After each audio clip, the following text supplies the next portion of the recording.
Okay, you can start your meeting now. Okay. Let me get rid of that one. Okay, we're going to call the Public Safety Committee meeting to order. Madam Clerk, would you please call the roll? Alderman Boyd. Alderwoman Davis.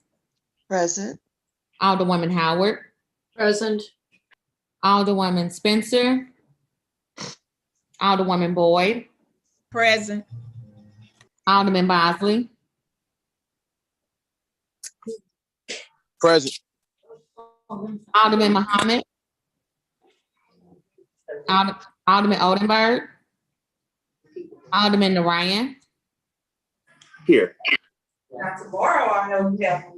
Alderwoman Clark Hubbard. Here. Alderman Page. Present. Chairman Vaquero. Present. 8 present, you have quorum. Okay, we would like to get approval of the minutes from the June 15th committee meeting.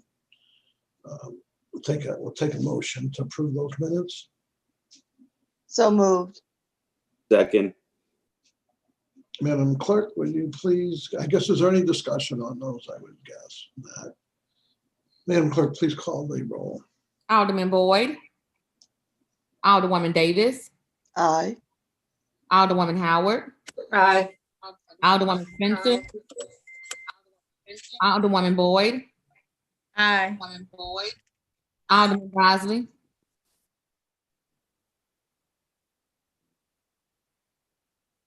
Alderman Muhammad.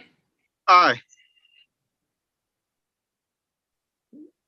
I'm sorry, was that Alderman Bosley or Alderman Muhammad? That was Alderman Muhammad. Thank you. Alderman Oldenburg. Alderman Narayan. Aye. Alderwoman Clark Hubbard. Aye. Alderman Page. If you can hear me, my signal is fading in and out. Alderman Vaquero. aye. Alderman Boyd. Alderwoman Spencer. Alderman Bosley. He's there. I don't, I thought. he's saying aye, but, My signal is fading in and out. oh, okay. Aye. Okay, thank you. Okay. Alderman Oldenburg. 9 aye votes. Okay. So the only thing we're going to have today is Board Bill number 1. And I think Alderwoman Rice, if you want to go ahead and present your Board Bill. We do have some speakers, and in the Google Drive, we have some letters of support and one against, and speakers for and against. So Alderwoman Rice. Thank you, Mr. Chairman. Thank you, members of the committee. I am here to present Board Bill 31 today, and I have a committee substitute that you all should have received more than 24 hours ago and should be in the Google Drive. And I would like the committee's permission to put Board Bill 31 committee substitute in front of us. So we need a motion to put that, the committee substitute in front of us. Mr. Chairman, I make the motion to put committee substitute for Board Bill 31 in front of the committee. Second. Second. Okay. And Previous row. okay, and then hearing no objection to previous roll, go ahead with committee substitute. Great. Thank you so much. And thank you. We had some minor tweaks that needed to happen through conversations with Public Safety Department and the police and the some of the folks that were advocating on behalf of the special taxing districts. So those are what the main changes are in the bill, and you do have a redlined copy. So overarchingly, though, I'd like to talk about what it is that this bill is. This has been a long road to get to this bill. There have been a number of iterations. There have been a number of attempts at really getting the public and the Board of Aldermen's hands around what it is that the city is doing with surveillance technology. So not a prevention, not a stop, but just an understanding of where we are and what it is that we have and how we're using it. We when the Real-Time Crime Center opened, there were no policies in place talking about data storage, talking about who was accessing, how to track, who was accessing that footage, things like that. And so from that point, various alders and city leaders got together and tried to craft a policy that would cover all of our city's surveillance technology. The problem became that the technology is moving so quickly that it is really difficult to have one policy in place that covers all of what we have. The technology is moving faster than the law can keep up, let alone our legislative body, let alone us as a board of aldermen to keep up with what is out there and what is available. So this bill really streamlines the process and mirrors 21 other community control over police surveillance bills across the country.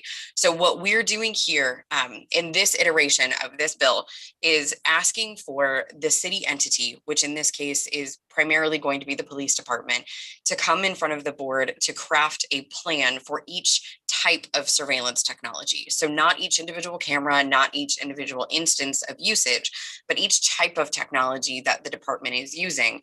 They write up a plan, they tell us what it is, they tell us how they want to use it, what they're going to be using it for, what sort of guidelines are around it. So what sort of policies and procedures they have in place to control that access, to make sure that the data is kept safe, and that ensures the integrity of the process for the courts, as well as for criminal investigations, as well as for the protection of defendants and the general public. And so asking for all of those things, and the cost, right? This is another really important piece, is what is the cost of this surveillance technology? And then once they craft that plan, the plan comes in front of the Board of Aldermen, would be likely assigned to this committee. It doesn't specify in the bill, we left it open. We can discuss if you want that to stay that way or not, but should come in front of the committee for a public hearing, and then a vote would need to pass it out, most likely in the form of a resolution supporting each individual type of technology. So once that approval is in place, then the police department are free to use that. They're free to add numbers to that amount of cameras. So if we're talking about neighborhood cameras, they have asked for permission. They've asked for a use plan that says we're going to establish these cameras. So either, they can declare them either the point, tilt, and zoom cameras, the ones that move around quite a lot, or just license plate readers, or just, a single focused camera. They get permission for that overarching technology, and then individual deployments do not need to come back in front of the committee. So they will not have to come back to us every time. It is only when there's a new type of technology or a significant expansion that's way beyond what we've allowed for. So this should not hold up individual processes when we're talking about ward cameras. Especially folks on the north side that have been allocating money for years, and those cameras have not gone in yet. This should not prevent that from going forward. It should not get in the way, slowing down the timeline at all. As long as that technology has already been applied for, you should be good to go to implement that without coming back in front of the Board of Aldermen.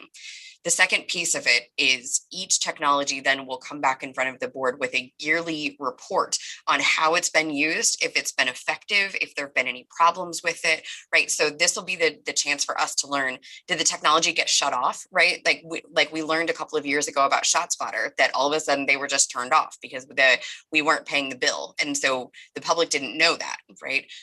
Or if they've been damaged, if there's a certain type of technology, say the mobile camera trailers, are those having more issues than we know about? Are they being less effective because they're really expensive to keep up or something like that? I'm making examples. I'm not making accusations about the technology. And then, were there any, can we measure any disparate effects that are coming from the use of that technology? So it's a yearly kind of check on where we are and what we're doing. So I know that I gave you a lot of documentation, and I appreciate the board. For those of you that were able to read through at least some of what I sent, I tried to highlight the key pieces for you. But the first thing was a letter from Brian Hoffer, who's the executive director of Secure Justice is an organization in California that has worked with several of the cities that have implemented this legislation. It is a very thorough letter talking about how it has looked in practice. So what, have there been any slowdowns? Have there been any challenges? He talks about how it affects community input, how it builds trust in law enforcement. And this is another piece that I'm not sure if you all were able to read the Post-Dispatch's article about the ShotSpotter that came out a couple weeks ago, but they talked about one of the downsides of the ShotSpotter technology is that when it is deployed in neighborhoods, people are less likely to call the police when shots are fired, when they hear shots fired.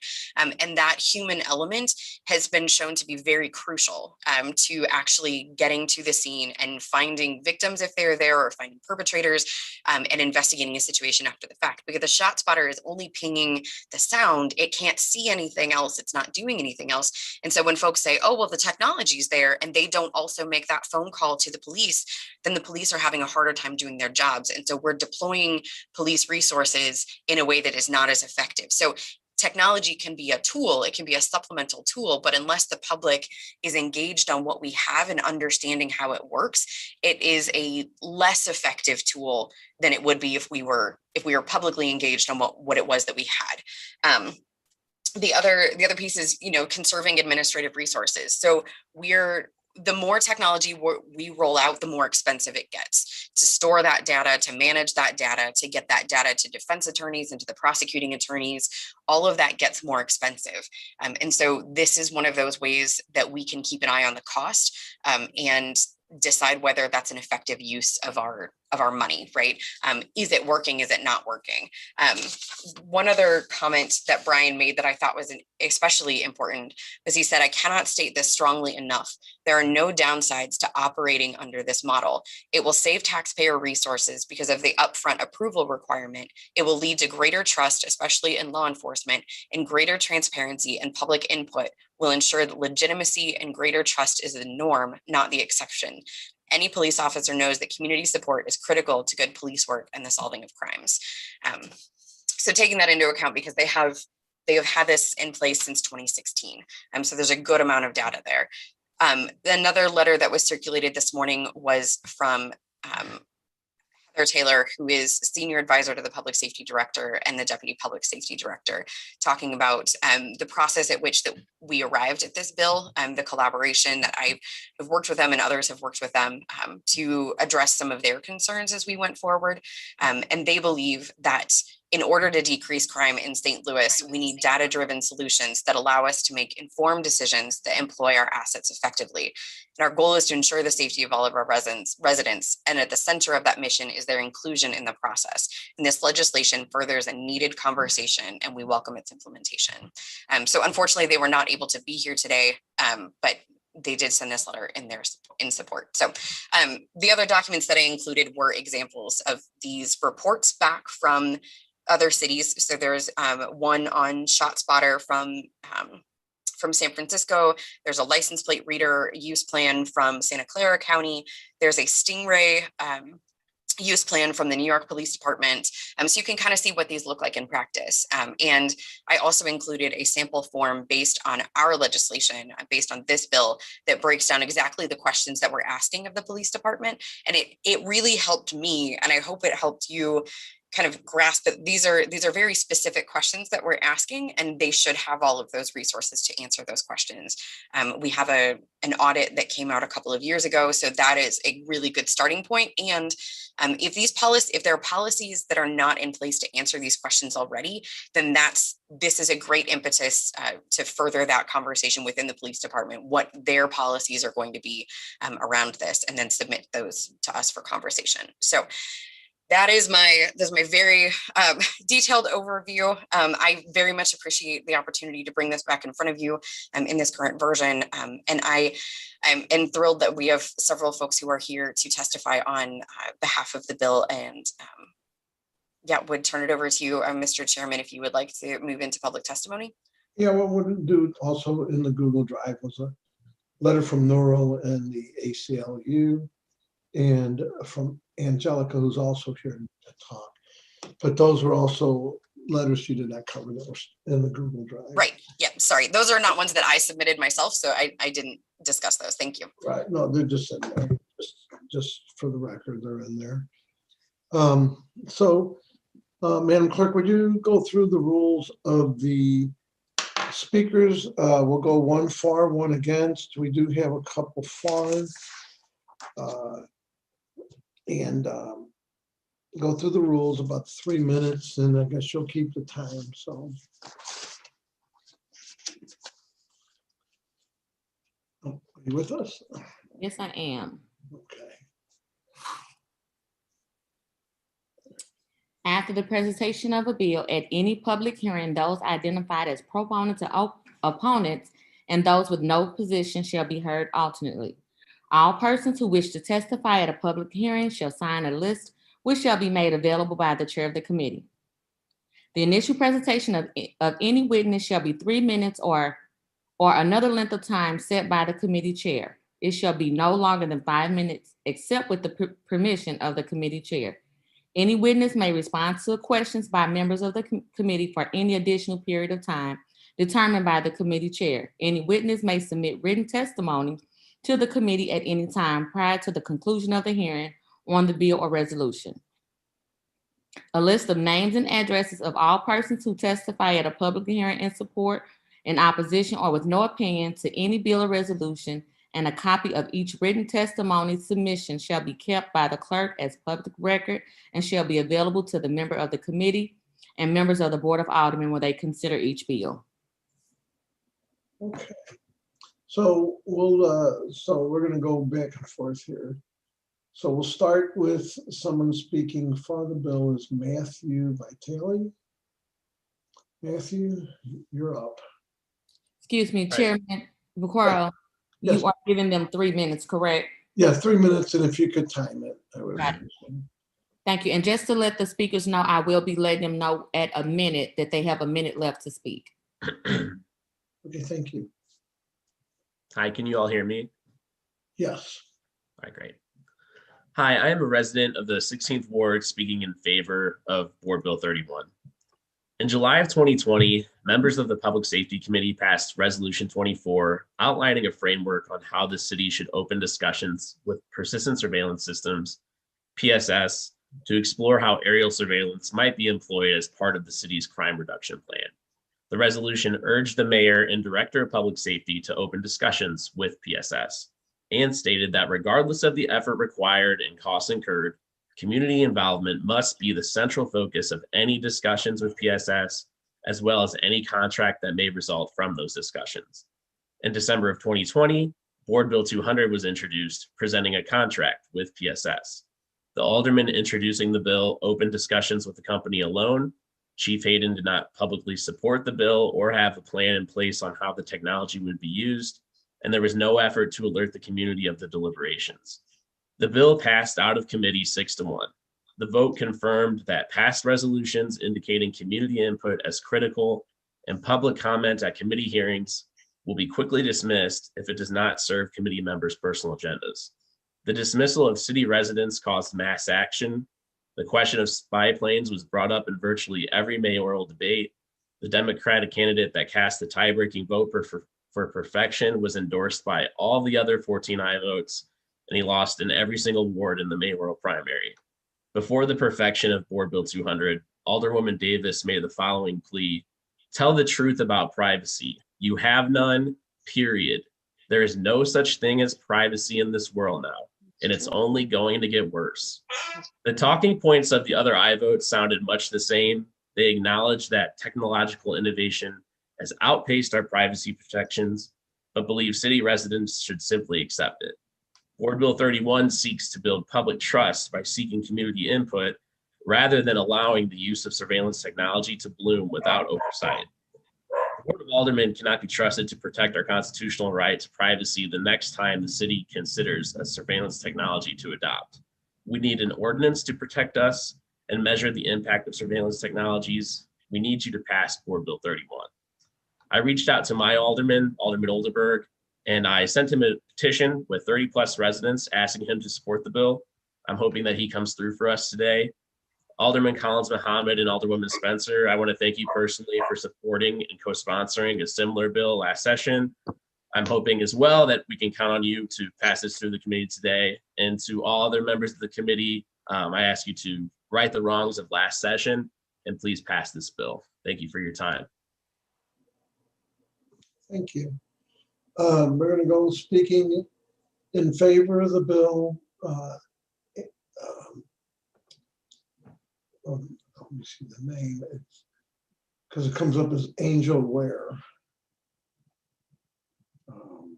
I think it's Angelica. Angelica, are you with us? I think that was a written testimony that asked to be read, and that is in the drive. Okay, because it came up here as that she was going to sign in. So we'll just move on from it. Because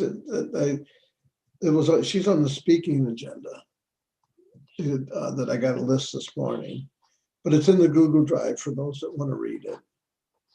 So we'll go to there was one other one in favor, and then we'll just go right down the list. Shedrick Kelly. Hi. Yes, Shedrick Kelly, I am here.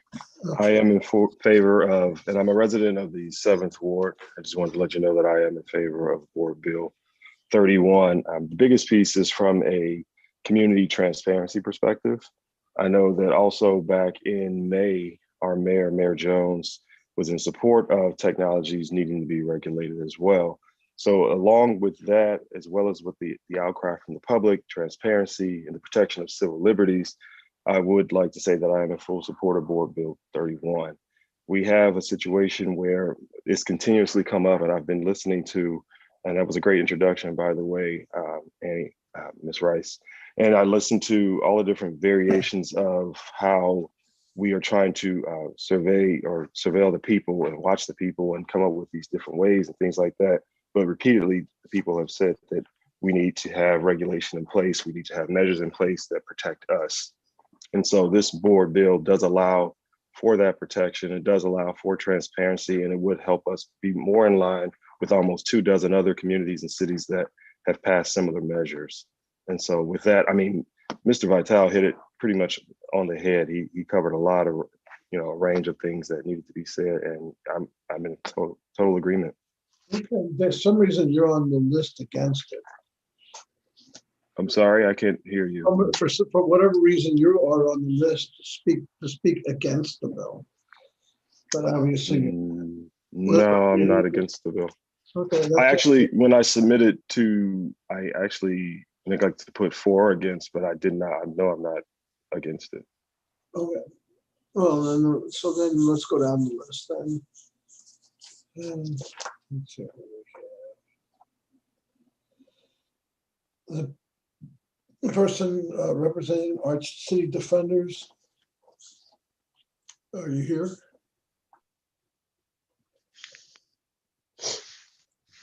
Inez?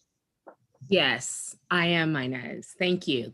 Good morning. My name is Inez Bordeaux. I am a resident of the 9th Ward. I'm also the manager of community collaborations at Arch City Defenders. And we are here today in support of Board Bill 31. We support transparency and the community having a say-so in when, why, and how surveillance is used in our communities. And that's the biggest point. Transparency is important, and the community having a say-so in anything that affects our communities is our #1 priority, as evidenced through all of the work that we do. Number 2, the big issue for us is with surveillance, the efficacy of it. Does it actually work? Because not all ideas are good ideas, which we witnessed last session with the whole spy plane debacle. Just because something is presented doesn't mean it's a good idea and it's something that the community wants. So we want to know, does the technology, the surveillance technology that is being, considered or offered, does it actually work? Is it worth the millions of dollars that we're going to spend on it? Does it actually work, or does it just suck millions of dollars and resources away from the city budget that could be used in a much more substantive way? And then 3, does it criminalize the people that live in our neighborhoods? I'm talking about Black people, I'm talking about poor people, I'm talking about the unhoused community and other marginalized groups that live in our community. And Board Bill 31, I believe, answers all of those questions, or at least addresses all of those issues. Is it what the community wants? Is it effective? And what are the disparate impact? What's the disparate impact that it would have on people in our communities? And so we're very proud to support the passage of this bill. And we would hope that all of our older people who I have been listening to for the last couple of weeks talking about the budget and public safety, we hope you all will support this common sense measure to help bring safety and community and accountability and transparency to this issue. Thank you.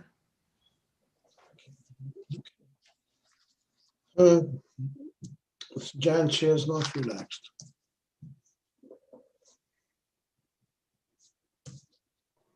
Okay, I just want to clarify that I'm another speaker in favor, so I wanted to make. We only have, all the speakers are in favor. Okay. Even though he just was on the wrong. Okay.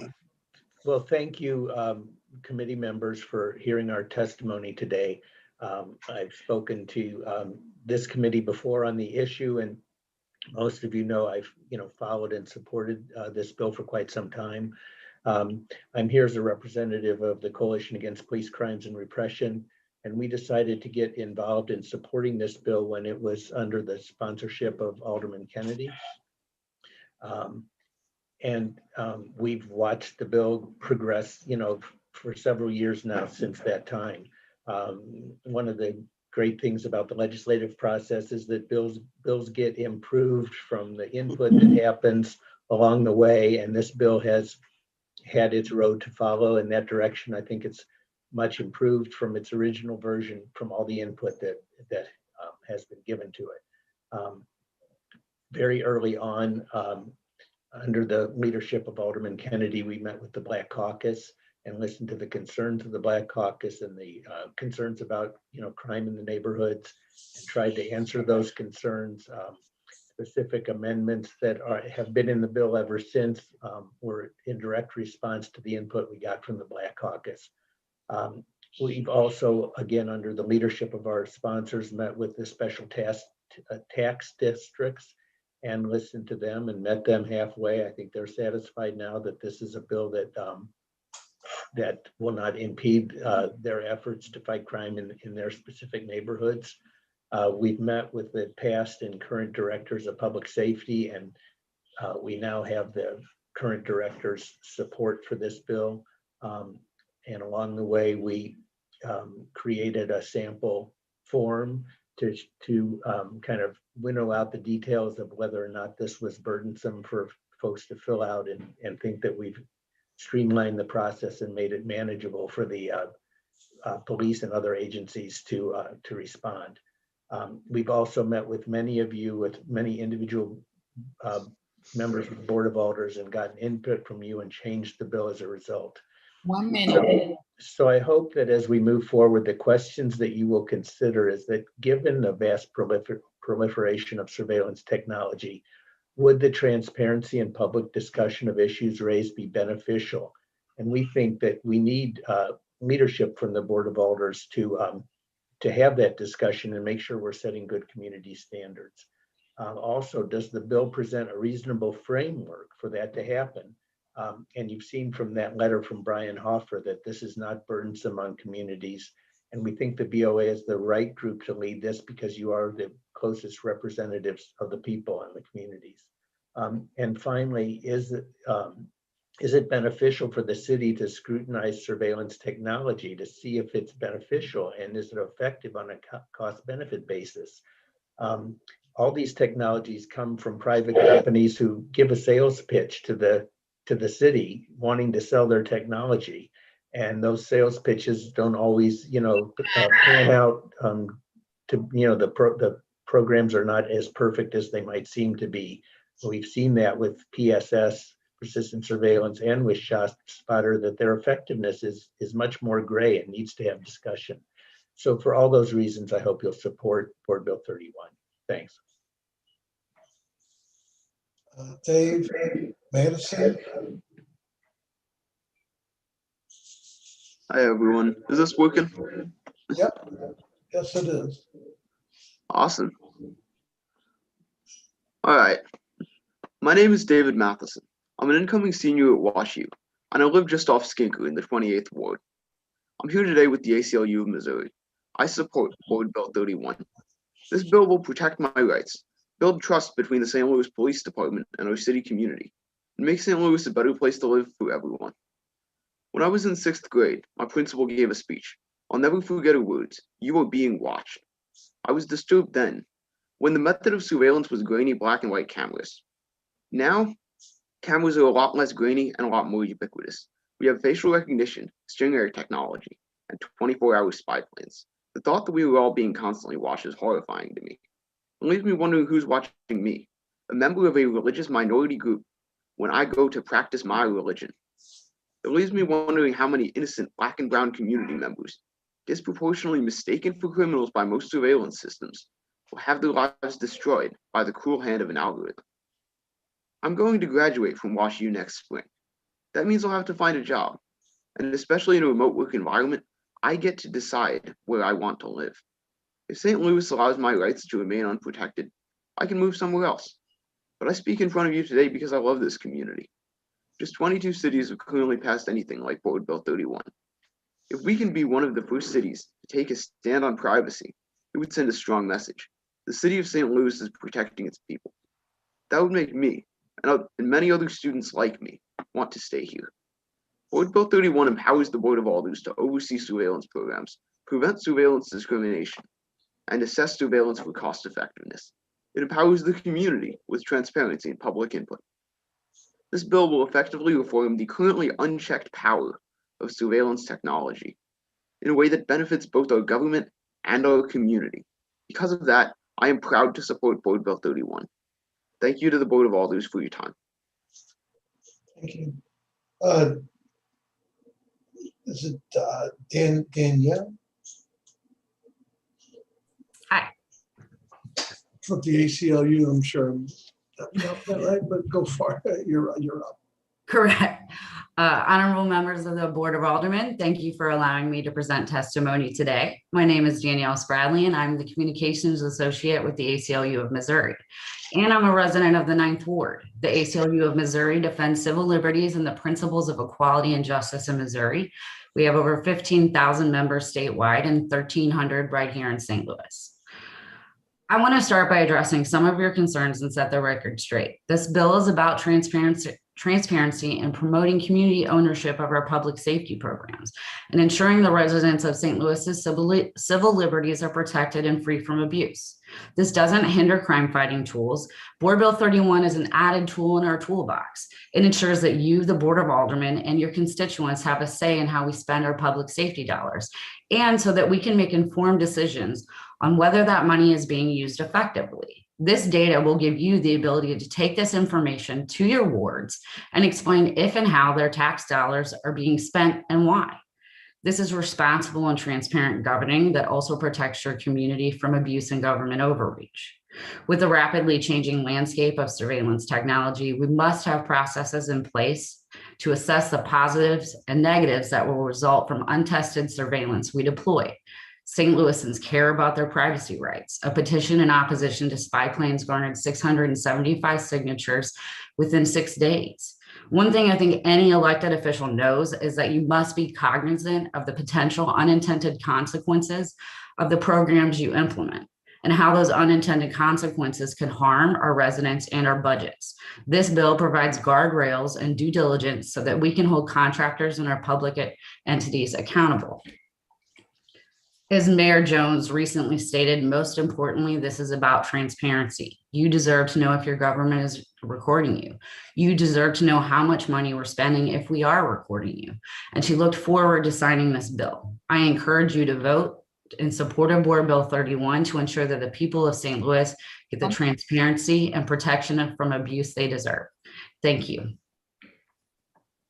Thank you.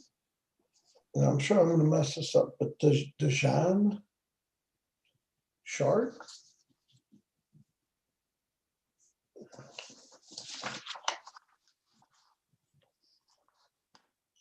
D-A-J-A-U-N, Dejan Shark. It looks like that one is also a written testimony in the drive. Okay. And signed up as a speaker. Okay, then Sarah Baker. Excuse me, Sarah Baker. Bless you, Chairman Vaccaro, and hello, honorable members of the committee. It's a delight to speak before you today. My name is Sarah Baker. I'm speaking in my private capacity as a resident of the 20th Ward, and I'm delighted to be here before you today. I want to go over a few things of which this bill is not. Board Bill 31 is not an effort that's going to stop individuals from putting up cameras in their ward.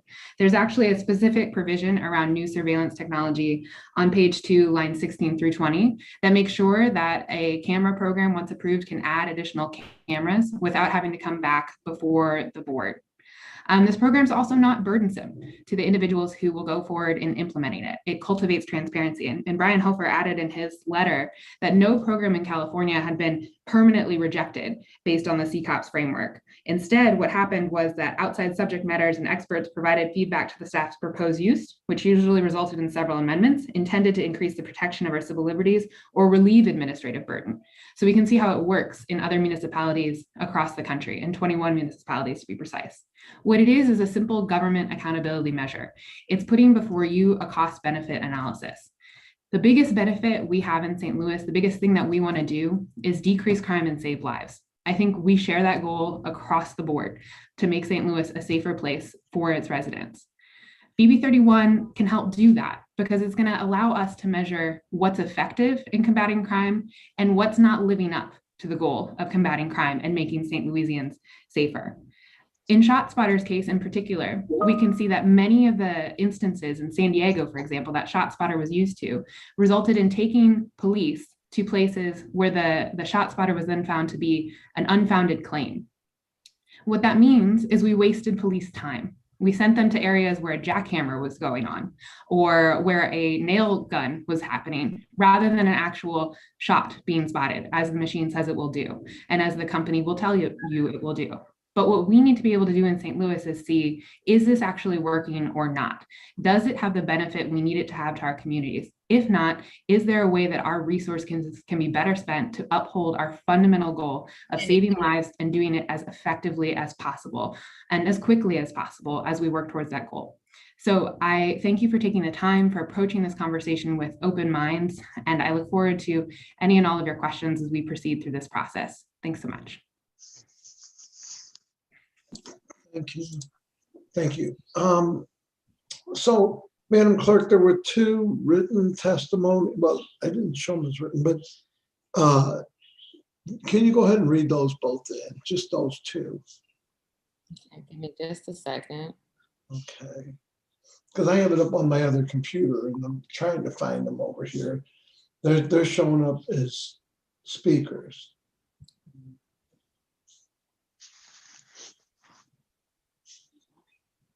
Angel Were. Yeah, that's one of them. And the other one was DeJuan. Yeah, DeJuan Sharp. Got it. Hi, everyone. My name is Angelica Were, city resident of the 23rd Ward. I have been staying for 16 years. After discussing this matter with my 14-year-old son, it is very perplexing for him to understand why spy plans came up as an topic of discussion. I am against the support of spy plans due to the privacy of a person and their livelihood being violated. Furthermore, there are other innovative ways to catch individuals who decide to find those who break the rules or laws. Thank you very much, Angelica. Change to the subject. And then the other one from, Dewan Short. yeah. My name is Dewan Short. I'm a resident of the 17th Ward, and I would like to submit a comment in support of Board Bill 31. Technologies are advancing at a rate so quickly that state and federal laws are having a hard time keeping up with them. Because of this, private companies are supposed to take advantage and exploit the loopholes for financial gains, regardless of civic rights of the citizens of St. Louis. I am for Board Bill 31 because we, the citizens, deserve to know what data is being collected, how the data is being collected, and where the data is being sent, who is analyzing the data, and how long the data is being stored. In the words of our mayor, it's time to put public safety back. It's time to put public back in public safety. Thank you. Thank you. I appreciate that. I'm gonna go down the list of committee members. Alderman Boyd, have you joined us yet? I don't know, he might be at another meeting. So we'll go down the list. Be Alderwoman Davis. Mr. Chairman, I don't know if I really have any questions. It appears as though there's been more work done, but there still is more work to be done because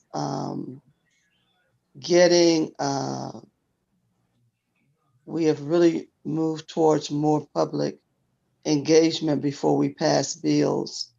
And I guess for me, I just need a little bit more public engagement, most especially from North St. Louis.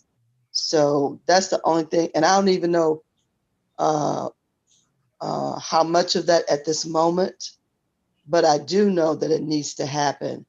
And it probably needs to be in a more purposeful process because most of those neighborhoods have safety committees. And so they could go through those. Most of them have block units. And they're in what they call areas. And so like area E, area F, they could, because they meet on a regular basis. So you have a place to go and make sure you're engaging with residents of North St. Louis. So let me think about it for a second. I'm gonna jump over to my other meeting. I'm gonna come back in about 5 minutes or 10 minutes, okay? We'll go down the list. Be Alderwoman Carol Howard. I just, agree with all of the Alderwoman from the 19th as far as more public comment. Also, I guess my question is, all of this is coming before us. Who is to bring this before us, and who's, this is a framework for just bringing the technology before us. Who's to decide how that technology? It just seems like there's a lot of loose ends here. And I mean, is it the police? Does every bit of technology come before the Board of Aldermen? I know it's very specific on those things that are not transmissible, but I just, I wonder, if we do not have even data from the police department, do we have the staffing to do this? I really am concerned about how do we employ the police we want more police on the streets, but then, we're asking them to do this type of thing. So where would this fit into? Would it be the police? Would it be public safety? Would there be another entity that would bring this to us? How would that work? I'm not seeing that. Sure. I'm happy to answer your questions, Alderwoman Howard. So these would be brought to us by the police department, by the city entity as defined in the bill they would bring these forward for their different technologies. And that's the way that it's deployed in other cities as well. So since the police department is the one who is utilizing the technology, so the license plate readers would be an example, the shot spotter would be an example. I don't know we don't have a full disclosed list of how many different types of technologies or surveillance technologies specifically that the SLMPD uses. That might be in the audit report that came out a couple of years ago. There were some holes in that audit report, but that might be helpful information there as to what different types of technology we have. But yes, the police department would be bringing that because they are the ones that have those contracts in place. So there's a lot of what we are asking for in the use plans is what they should be operating off of, what should be internal procedures and internal safeguards that are already in place for them. So a lot of this should be in existence already, and it should not be a large administrative burden. And most of the cities, I believe the letter from Brian Hoffer said that no one needed to hire any new staff in order to meet the burdens of these bills. I'm sorry. Has anyone engaged with either? Yes. I know you've engaged with the director of public safety, the new director of public safety. Has anyone engaged with the police department? Yes. And I guess the other issue is, what about those technologies that are already deployed? Yeah, absolutely. So yes, we did speak with Chief Hayden and Captain Feig, who was the former director of the Real-Time Crime Center, and Lieutenant McAteer, who is the current director of the Real-Time Crime Center. So we've had discussions with them. We've made some amendments based on some of those conversations. And they're, I will say they were great to work with and to try to get answers from, try to collaborate with. I think anytime we are asking for more oversight from police departments, we always get some pushback. So I don't want to speak on their behalf, but I don't want to say they're 100% behind this because I don't know any police departments that get 100% behind oversight bills. And your second question was, I'm sorry, I just blanked. What was your second question? I asked who was engaged with this, and then what about the already in place. Technology already is deployed. Yes. Yep. So technologies already deployed are covered in the bill as well. That is under, there's a timeline that exists in the bill.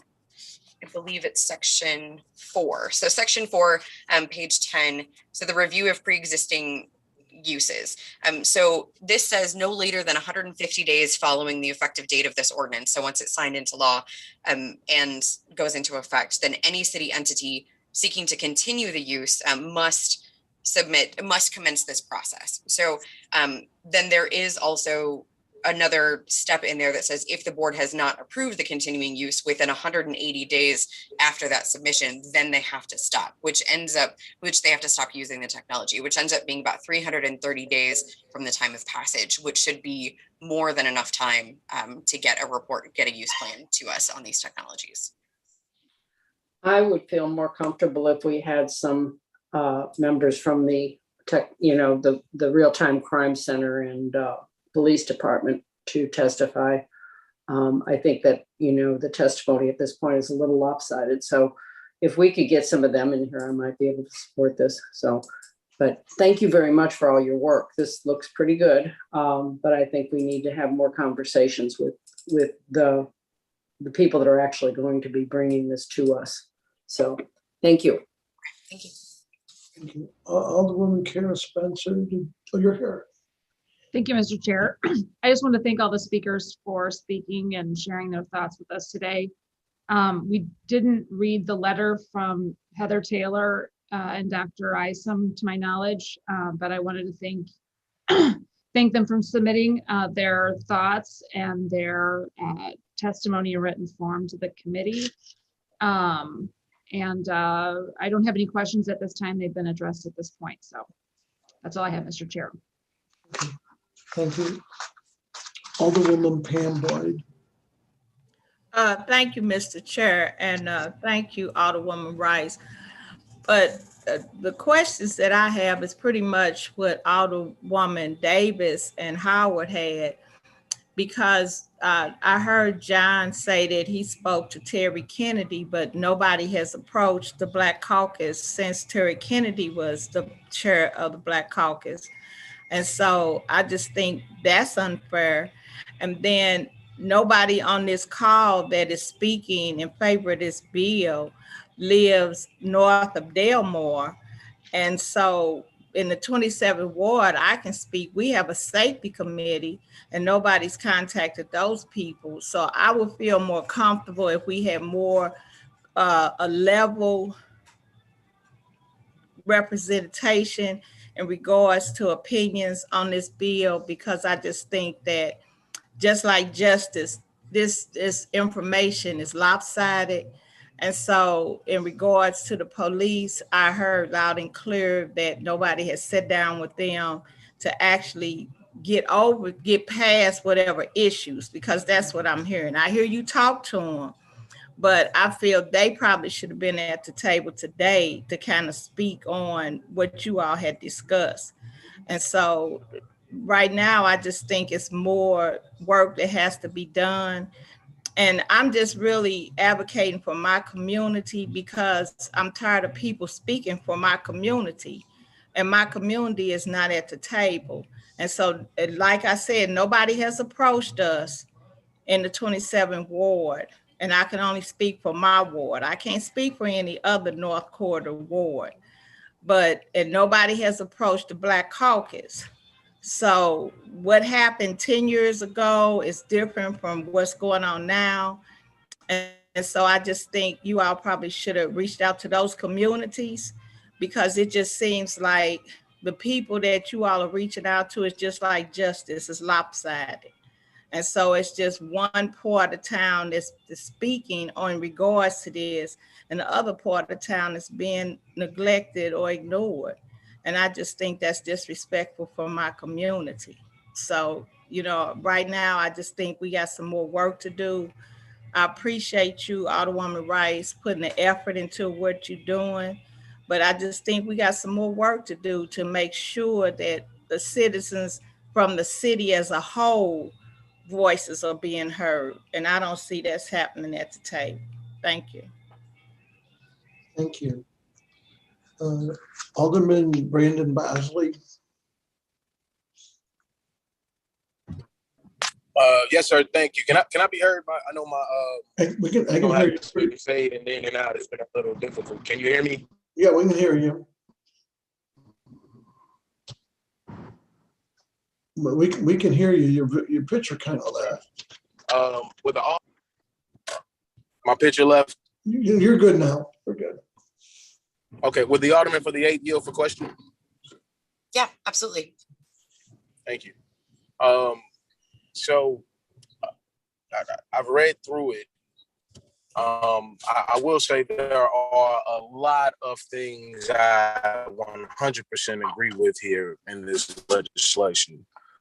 And the transparency pieces are looking at how important it is for us to be transparent, and how it is we utilize information collected and stored, because it is one of the most expensive things on the planet, and a lot of companies thrive off of getting information and looking at our behaviors, marking where it is that we go, what it is that we do. Those things are extremely important, and I'm very familiar with those tactics. And I also know that we, from my understanding, don't really have anything other than the regular state laws here that prohibit certain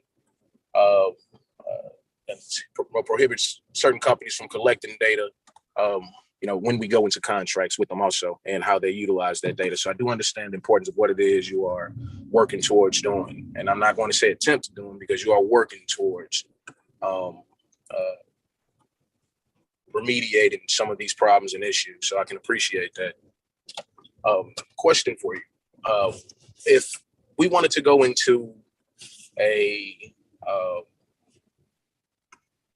public-private partnership here with, let's say, a elderly person covertly because there are shootings going on at her house.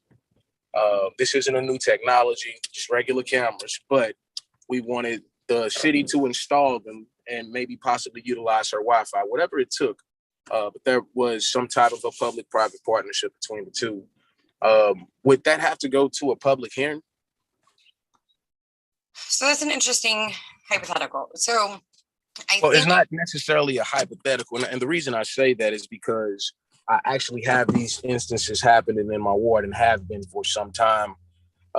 We've just been a little bit slower to come up with the funds that we feel are necessary to help maybe a whole block. And my residents are very, very interested in doing those things, but some of them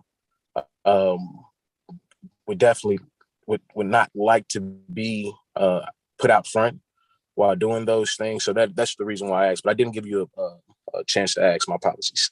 That's okay. So yeah, what I can say is that if the use is covered within the plan that the police applied for, then no, it would not have to come back in front of the board, right? So if you are talking about cameras that are paid for by, ward capital funds or however those are paid for, that are the same type of technology that is utilized in other areas of the city, and that it falls within the policies and procedures that were described in that first use plan, then no, that does not need to come in front of the board for its own approval process. Okay, so the first use plan being the use of the cameras that the police provide for that particular instance. Is that what we're talking about with the first use plan, or the first use plan? Yeah, for that type of technology, right? So we're asking that every type of surveillance technology that we're using comes to us for a first use plan. So describing what it is that they have, how they're going to use it, what those parameters are, and then anything that falls within that use plan does not need to come back in front of the board. All right, so those cameras would be just like our real-time crime center cameras. After going for the first time through that public use plan, or the hearing about I guess, what did you say? The public use plan, the first public use plan. Yeah, the use plan. Yep. So after going through that first hearing and being approved by the board, as long as those cameras once again fall under that first public use plan, then they would not be subject to going to a hearing and express what it is that we're trying to do, or anything like that. So I could say, hey, I want to put cameras on this entire block. We want them to be covert, and I don't have to put any documentation out there that's sunshineable to the community for that. So I don't believe so. No, I think, and I even just came back to look at the yearly surveillance, the annual surveillance report, just to be sure. And we're not asking for a specific location of every camera that is out there. That is not, we're asking for a summary of how it was used, frequency of use, like how many were deployed and that kind of thing. So if there is a protected reason that you don't want that information disclosed, then I think that is an important thing to work with the police department and the legal counsel over there to protect that. So that's, and I would say there's probably an opportunity for a partnership with even, with the police department more specifically to protect folks that you're working on an active investigation with, or with the circuit attorney's office there, that those types of things could be more protected, even because that's a specific type of, you're looking to get at criminal activity in a specific instance, right? And so I think your best protections at that point are in cooperation with law enforcement to get to that. Right, and which will be the question. Of course, we're utilizing law enforcement to help us get the camera up there. We definitely will be working with them to help keep it covert. The question was more so gated towards, in the instance that we once again just want to work with them and say we want to put cameras on this whole block. As long as that public information, once we do that, is that no, so as long as it's the same type of technology, then no, like there's not a requirement that we have an exact placement of every single camera that is going out, or I would imagine, as long as it falls within the parameters of that first use plan, then no. Okay. All right. It's good to know. Thank you. Yep. So also, I don't know, we're looking at kind of newest technologies. And can you walk me through that process if I saw something and I said, hey, this could really benefit my neighborhood? I've talked to my residents about it. They seem to think that this is something that can work. And they'd like to entertain the idea of us utilizing our capital funds to, install or utilize this technology that we, don't have in the city.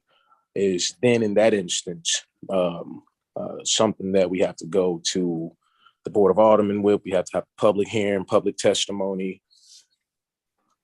Well, okay, so I want to separate out that we are not intervening with the contractual process between a private company and the city of St. Louis, right? Like we have ordinances and guidelines around how it is that money is spent and contracts are signed with private companies to do business in the city of St. Louis, right? So this is not getting at that at all. But the key here is looking at the definition of a city entity. So any agency, department, bureau, unit, or commission of the city of St. Louis. So like that is who is required to come in front of us for these plans. So if it's a private organization that isn't using city money, that isn't a city entity, then they don't have to come in front of us for this process.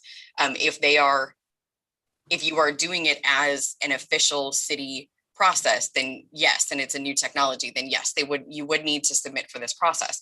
But the process itself is not 330 days long. You would put together a use plan for that type of technology that it is you're going to use, that would come in front of the board. Okay, right. So that's what I kind of thought and figured. So the reason I asked that, and so I mean to say this as respectfully as possible. Some of us live in areas where every single day you hear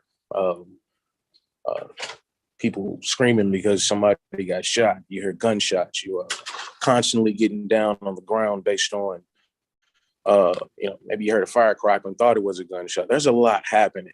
And when you have those things happening every single day, you're always looking for an innovative way to kind of deal with those things, because we already see that a lot of what's happening right now is, it's not really helping. We try many, many things across the city, and the residents always come back and say, nobody's doing nothing. You're not helping. But, these type of conversations are what it is that we are trying to do, is try to bring some type of plan here to the city that works for us when we finally do get something that does work. So, with that, and we're always thinking of these innovative ways to try to deal with the issues and problems that we have.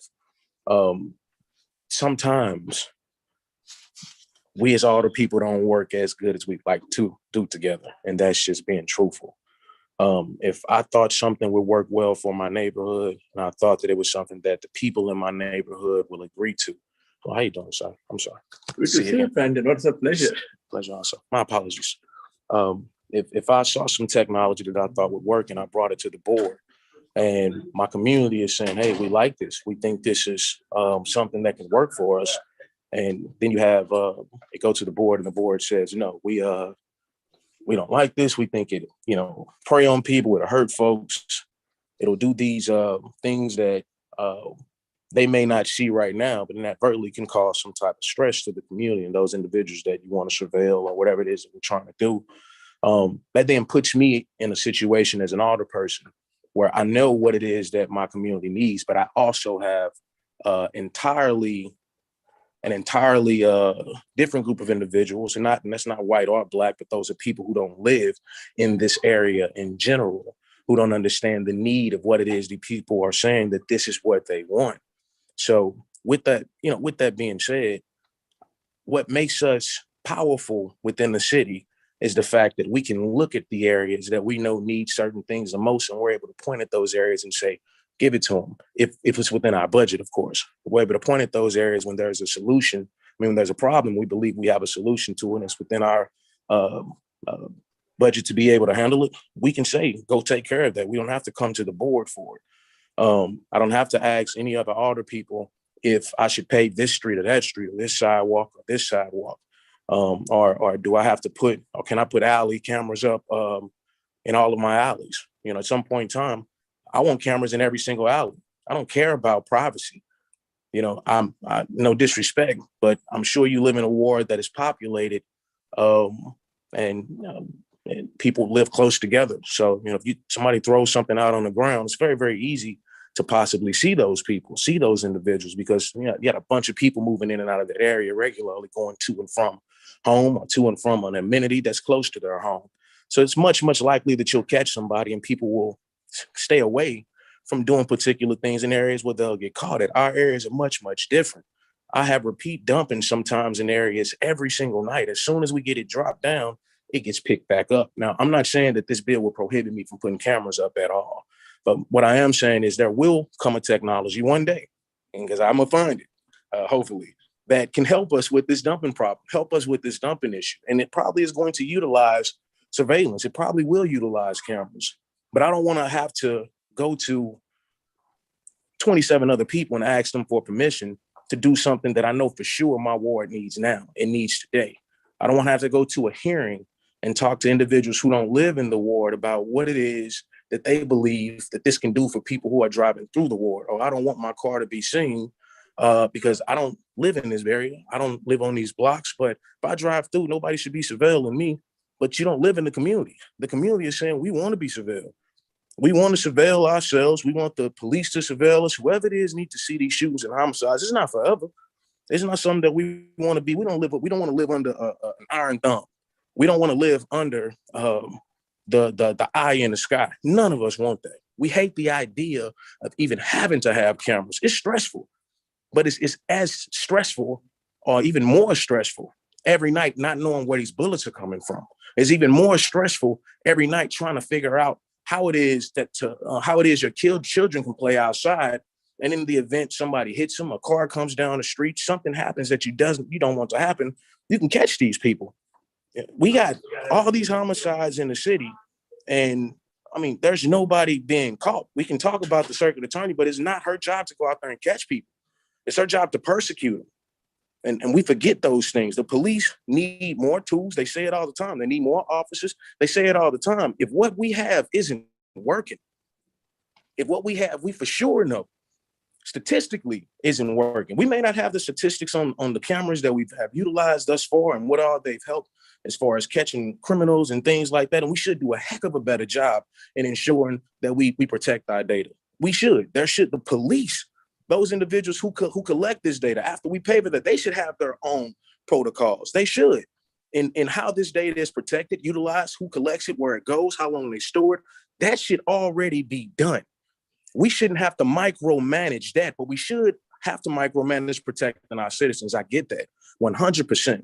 We have to protect the citizens' interests, but the citizens are interested in survival right now. They're interested in living to next year. They're interested in being able to drive down the street and not get hit by somebody who's hanging out the window with an AK-47, or somebody who's driving down the street at 100 miles per hour on a 35-mile-per-hour street where children are playing at. And no police are going to get behind them and chase them because we are locked. The police can't chase anybody. They don't know how to deal with the people that are wreaking havoc on the city because we have so many restrictions on them right now. And that's just being realistic. Talk to them. They'll tell you we're restricted. We can't go catch the person who y'all just said shot somebody around the corner because if somebody see me chasing you, if I hit somebody, you're coming out with these cameras and maybe, just maybe, I will be the next person that everybody is going to go riot for. Maybe I might be the next person who kills somebody trying to save somebody else from getting shot because he just shot somebody from down the road. Those are the type of stresses that our officers are dealing with every day. Those are the things we are dealing with. If they can't catch them, imagine how we feel telling on them. Think about that. We can't even tell on the people who we know just shot somebody because the police just literally watched them run a red light and went and made a left. Didn't go chase them. Not because they didn't want to, but because they feel under-resourced. They feel like they don't have what it is that they need to adequately protect these residents.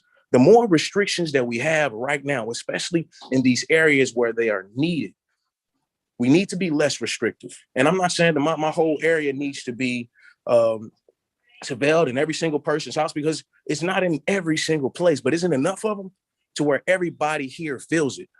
The north side, every person feels it. You hear these gunshots and you know for sure that they don't just stay in the neighborhood that they came from. You hear these gunshots and you hear them from Hyde Park over to College Hill. These are big guns. And I'm not talking about all the other illegal activity that goes on, because we can live through that. We'll live, hopefully, through the speeding. We'll live through people dumping, because one day we'll have houses there. We'll have people there that can tell. We'll have a better way of dealing with that. But we have to live to see it. And right now we're saying we're not living, Annie. And that's just the truth. I'm sorry, Alderwoman. It's not about you. My apologies. We are saying that we are not living. We don't know what it takes to live a better life. We don't. If we did, it'd already be happening. We don't know what technology's out there to give us what we need. And it's not just about the technology. This is a people problem, because people have to monitor that technology and do something with it that says that it's useful. And that's what you all are asking for. I get it. Why are we going to spend $1 million on something and we don't even know if it's useful or not? Why are we going to spend all this money on something and we have no clue whether or not it can help the people that it's intended to help? I get it. But all the money that we spent thus far still has not helped. We still don't feel no relief. We don't feel like anything that we've done at this particular point. And I'm not going to put it down on the Cure Violence program, because you may not hear about it, but they are saving lives. There are people out there saving lives every single day. And I want to make sure and make clear that whether you say that program works or not, I know those people out there. And they are out there in the shits, excuse my language, with killers, murderers, everybody that everybody's afraid of. They're out there talking to them every day, trying to figure out what it is that they need to get out that car, take them bullets out that gun, and find something else to do. They are out there in the streets, but it still is not enough. That's the point. We don't feel that relief. The people in the neighborhood still don't feel that relief, because as soon as you get one person to put a gun down, somebody else has been influenced to pick another one up. We have not got ahead of this in our city. You want to understand what's going on with the problems? We want to stop the crime. You got to understand the people that's committed. These are my people. These are my people. We are traumatized. We were traumatized by other people in this country. And it's honestly the truth. Y'all brought us here, forced us to work, let us loose. I got people in my ward who can't read. They can't read. They can't give their children what they need to be able to have a good education, because they can't read. I got a living slave in my ward, a living slave from the South. She was enslaved, can't read. Don't even like Black people because, and this is what she says, she'll say it on camera. Our people are traumatized. And it's hard for us to find our heads from our tails because we are dodging bullets every day. We're still in survival mode. The entire government then gave us all these different grants and monies and all these things. And look at what's happening in our neighborhood. We just had Juneteenth. Look at how many people got shot during a celebration that's supposed to liberate us. That's not a happy thing to see. That's not something that's supposed to be common. That shouldn't be something that we look at and see on camera and say, oh man, that's some Black people again. No, that's not them Black people again. We are lost. We need help, and we need to have the ability to govern ourselves to the point where we have the freedom to say what is needed for now. One day it won't be like this, because at least, well, not at least, hopefully we'll get to a place where there's more peace in our communities. And I'm confident that that'll happen. Very, very confident. But we need the time to figure it out. We just start getting all these government subsidies. We don't all these government grants. This just started happening. Everybody's interested in how to help Black people now. All that is amazing. We need the help, but we also need you to listen. We need you to be what, and just being honest, what everybody has not been doing for all these years. Listen to us. Listen to what we are saying, because it's not helpful when the people who are sitting right here in the middle of what it is you want to change telling you it don't go like that. I'm telling you, it ain't gonna work that way. It ain't gonna work this way. There are things that we have to do within these communities before we start putting restrictions on them. And this is not the time to restrict them. So what I would do is I would specifically ask, therefore, I won't continue to hold this up. Just remove the third ward. You all can do whatever it is that you like to do, but let's make an amendment and we'll remove my geographical boundaries. I think that's a fair shake. I'm not saying that I won't vote for your bill now. I just need my ward to be removed. My people need resources right now. And I need to be able to look at any innovative way on this planet that can help them. And I don't want to come to you. I don't want to come to any older person who is not living through what I'm living through every night and ask them for permission to save my community. Ask them for permission to try to do something that I believe can do great things for my people. And that's the white folks in my community, the Bosnians we got in my community, the Africans, the African Americans, the Muslims, all of us. Every single person that lives here feels what I feel right now. And they tell me regularly, Bosley, you come up with it, we running with it. Whatever it is, they don't want restrictions. Not right now. The time will come for it. It will, especially with the NGA being right there. We definitely need to have something in the pipeline. But right now, I'm just saying, remove my people from it, remove my ward from it, give us the ability to figure out what works for us right now. Because right now, we're willing to try it all. And this money that came, whatever it is they can come up with, within reason, I'm shooting for the stars. And I don't want to have any restrictions. And it's hard for everybody to come and rally with us. These people have jobs. Everybody has a job. Not to say, your folks don't have jobs, but people are at work. People have children. People have a lot of different things that are going on. So it's hard for them to show up in the hundreds when we need them to show up. It's hard for them to be here at the time, sometimes when we need them to be here the most, to express to you all how important it is for them, how important it is for you to understand where it is that we are coming from and why it is we feel this way. Because this isn't just Alderman Bosley talking. This is a resident that has become an alderman within the area that I live in. So from my residential place, from me being a resident, aside from being a politician or somebody who's in politics, I'm tired of dodging bullets. I'm tired of people getting shot in my ward and I can't do nothing but say, I don't know. I'm sorry, but we gonna figure something out. I'm tired of saying we gonna figure something out. I am, but I know we are. And I know I have to continue to say that, but I don't wanna have to utilize, I don't wanna have to feel like I'm restricted in figuring those things out. I don't wanna tell them to go and research and look for this and look for that, but remember, there's no but remembers. Let your mind run wonder, because when you're dead, it can't remember. It can't do nothing. When them bullets coming through your house at night and they coming through your refrigerators, which is happening, they coming through your gutters, your mind is running wild all night because the possibilities are endless in what can happen because those bullets don't have names on them. My people need to be able to think freely and figure things out from a non-stressful point without being restricted or feeling restricted. And I need the same. So just remove the third ward. I appreciate you. I appreciate the hard work you are doing. And I know that you all mean nothing but the best. Thank you. Thank you. Actually, the vice chairman's joined us. So Vice Chairman Boyd, would you want to wait toward the end, or did you want to comment now? Due to my tardiness, I'll wait to the end. Thank you, Mr. Chairman. Okay. No, thank you. John, next would be John Collins Muhammad. Alderman Muhammad, are you with us? He might have stepped out for a minute because I know he sent me a text. I've been trying to, and then that was so passionate from Alderman Bosley. I'm still, I have, I'll say my comments, but some of us that don't even live in the city who testified, and some of us that live in neighborhoods that people are not being shot every night.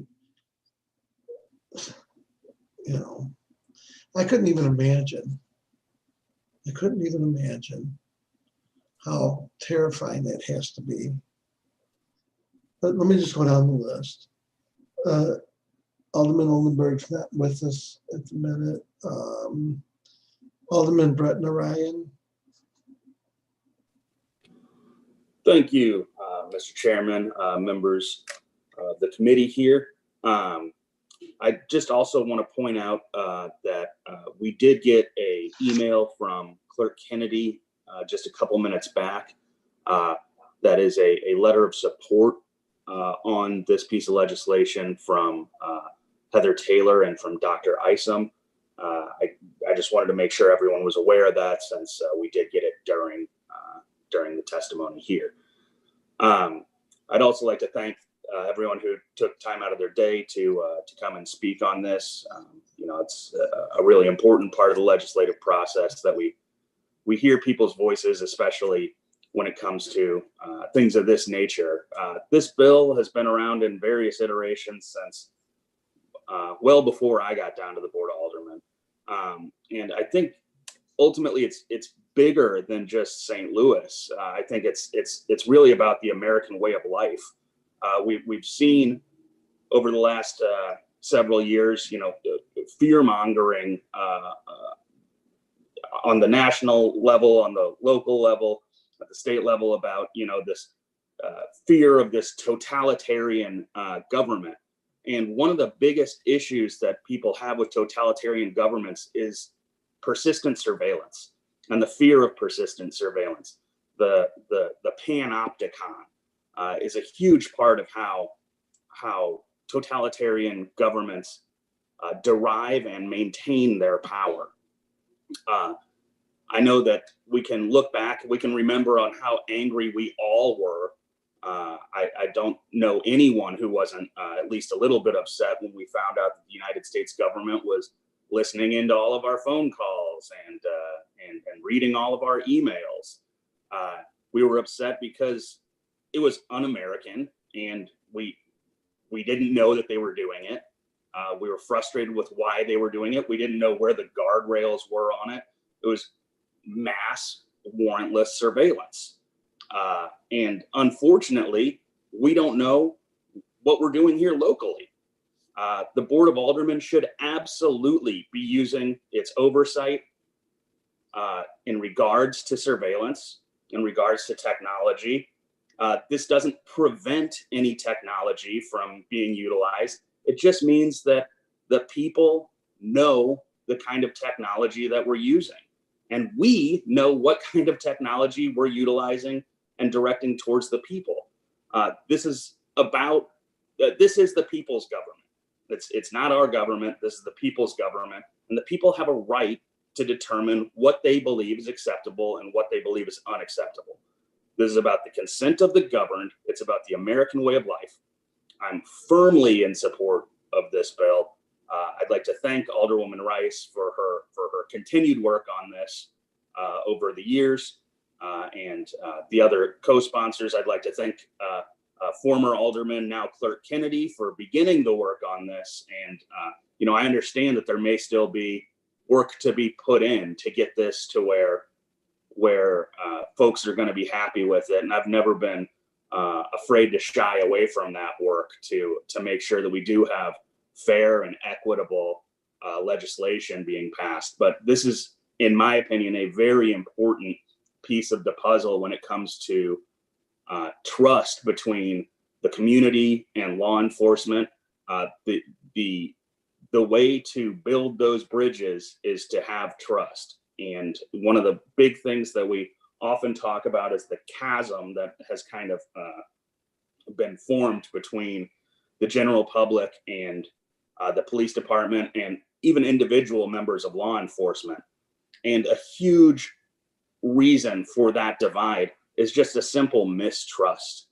And if we can pull people closer together and say, hey, here's the kind of things that we're doing, then it gets rid of some of the conspiracy craziness, for one. And if the police department is utilizing any kind of technology, any kind of surveillance that is an affront to the people, or simply isn't worth if the cost benefit ratio is simply not there, we can say, hey, this isn't the kind of thing we want. We don't think this is important. We think that those resources would be better spent on X, Y, and Z. And so I'm firmly in support of this. Thank you, Alderwoman Rice. And let me know what you need, and I'm happy to sit down with anyone on this committee or anyone on the board and talk about how we could get this piece of legislation over the finish line. I know that Alderman Bosley, in his testimony now, he brought up some potential tweaks. I'm always happy to talk to anyone about any tweaks on legislation. So again, I'm supportive of this. Happy to talk to anyone. And with that, I will yield. Thank you. Thank you. Alderwoman Shameen Clark-Hubbard. Questions, comments? Thank you, Mr. Chairman, members of the committee. Can you hear me? Yes. Oh, okay, great. Yeah. No questions. All my questions were answered, not just on this call, but prior to this call. I want to thank the sponsor and some of the other leadership for working with myself and my constituents' questions about the special taxing districts and working to come to a be able to work past that piece and be so that I can continue to be in support of this. I was in support of it when Alderman Muhammad brought it to us, and now with the tweaks, it's even better. And I know there's still work to do. And like my colleague said, with the, I guess with the transparency piece, I think, and like my colleague from the 24th said, I would absolutely be willing to do that work and help with that work. But as for the constituency in the 26th ward and myself, we will continue to support this work on Board Bill 31. So thank you so much. And I look forward to working with you all, like Alderman said, to bring this over the finish line this time. Thank you. Last but not least, Alderman Page. Thank you, Mr. Chair, and members of the committee. I'm just excited to have this learning and listening opportunity. A lot of the concerns and questions that I might have expressed have already been put forward, including many of those expressed by my good friend and next door neighbor, the Alderman of the 3rd. With that, I will continue listening and learning, and I have no further comments or questions at this time. Thank you, Mr. Chair. Thank you. Vice Chairman Dwight, you're up.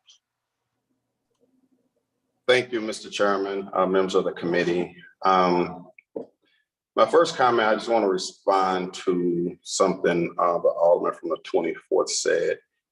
He said this does not present the type of technology, does not prevent this type of technology from being passed. If we have to come before the Board of Aldermen to install cameras in our ward, and majority members of that committee, you're saying we don't have to come to the Board of Aldermen. So am I misinterpreting it? This section, what section is that? Alderman Boyd, I'd be happy to comment on that if you would like. It's actually on page 2. So on page 2, under new surveillance technology is what would trigger the restart of this process for a new use plan. And it says a surveillance technology is not considered a new surveillance technology where its capabilities and functionality do not differ in any significant way from a previously approved version of an equivalent surveillance technology. So the ward cameras that are already up, that would be, the police department would come to us with their use plan within this first 150 days. Then anything that corresponds with that same technology does not need to come in front of the board for a new approval. Okay, so if I wanted to take on this controversial spy plane, let's say I wanted this spy plane to surveillance the 22nd ward, then I would go to the police, try to work that out, and then I would have to come to the Board of Aldermen. Yes. Yes. Okay. So and so if the majority of the committee members on the Public Safety Committee say they don't think that's a good idea, then too bad for me and my community, right? That could absolutely happen. But that has not happened in any of the cities in California that have had this bill in place since 2016. No technology has been outright rejected. Okay, great. Because that leads me to my next question. Thank you so much, Alderwoman. What has happened in the city of St. Louis to bring about this legislation? Yeah, so it was the creation of the Real-Time Crime Center was the initial start of this process, because when the Real-Time Crime Center was instituted, that was not something that came in front of the legislative body as a debate to put this together, and the policies and procedures were lacking at the beginning. And so the initial push towards some type of oversight came from that creation. Was, what is this entity? What are we using? How are we using it? And where's sort of the public's oversight and input into the process. Why do you feel the public has to have oversight? When you say the public, are you talking about the Board of Aldermen, or are you talking about the people we represent? Yeah, so both, because we as representatives of the people are the mechanism for the hearings to come in. We hear bills, we hear resolutions. So on behalf of our constituents and in committees like this, we hear testimony directly from them. So we provide a mechanism for them to speak with their government. So especially when it comes to public safety, the input of citizens is incredibly important, and that transparency increases trust in law enforcement, and it increases the efficacy of law enforcement activities if the public is aware of what's going on. And so we talked at the beginning of the meeting, I talked at the beginning of the meeting about the recent article that came out on the ShotSpotter is one really great example of that. Is as a technology, it is a really interesting use of technology, but it without proper information to the public about what it is and what it does, it has actually made it more difficult for police to investigate shootings because they're responding to a technological click on a notification that comes up that there have been shots fired, and people are less likely to call the police when the ShotSpotter is in their area. That is what the investigation found, and that human element is really important to those investigations. And so we've been expending a lot of police resources responding to these notifications from a technology, but the calls haven't been coming in to go along with that. And so the calls are crucial to getting information about what people are actually seeing or hearing. And so we've actually decreased in our ability to respond effectively. So that's where that public engagement, the more we know and the more we're participating in, the better those efforts are. I'm willing to, I'm going to suggest that most people have no idea that ShotSpotter exists in my neighborhood. Wells Goodfellow was the first neighborhood that got ShotSpotter years ago. People are not calling 911 when shots are fired because they're numb. I mean, I find myself at night not getting up anymore, calling the police when I heard gunshots, on my block or down the block, because I'm just numb to it. And that's unfortunate, but that's the reality in poor neighborhoods. So I have found that ShotSpotter has been very helpful. ShotSpotter have actually found dead people when nobody did call the police because they were just numb to calling the police. People are tired of calling the police every time a gunshot. It's almost like the 4th of July is every day in our neighborhoods. So I don't think most people know about ShotSpotter. I think that is very helpful. Because somebody needs to call the police. And when people don't call the police and ShotSpotter alarm them to show up, then, sometimes you might be able to save a life, but there have been times they've actually found a dead person. I like the fact that you say we are representative of our community. So when our community says something to us about a need, we're obligated to try to help them with that need. I think Alderman Bazzi made a very good case, and I'm not going to go over everything he just said, but I think he laid a really good argument out about how we need to maintain control of our community and how we support our community. And I don't think it's fair that I have to ask permission from my colleagues to use a different type of technology. I don't think that's fair. I mean, that's like putting short pants, on aldermen. Let me ask you this, Alderwoman. How many African-American aldermen have worked with you on crafting this legislation? Let's see. I've spoken with Alderwoman Clark Hubbard. I have spoken with Alderwoman Peel is a co-sponsor on the bill. I have to pull up the list here. Alderman Jesse Todd is a co-sponsor on the bill. I believe that's it. I did attempt to have conversations with everyone. I realized that some of those were a little bit last minute yesterday, but that's also part of this process is working towards, discussing and figuring out where we are here. Sure. And Alderwoman Clark Hubbard, is my understanding, some of her constituents have issues with the special use districts. And those were addressed. And those were addressed. And So the funds that the special use districts get, are they public funds? Yes, but they are controlled by state statute. They are authorized by state statute, and so they are not city entities under the city councilor's opinion. Got you. So they receive city public dollars, but they're not, they're set up by state, so they're not subjected to city ordinances or. Well, no, that's not exactly it, but they don't fall under our definition of city entity for purposes of this bill. Okay, so, but they could have been. They could have been impacted by this, and it would have been legal.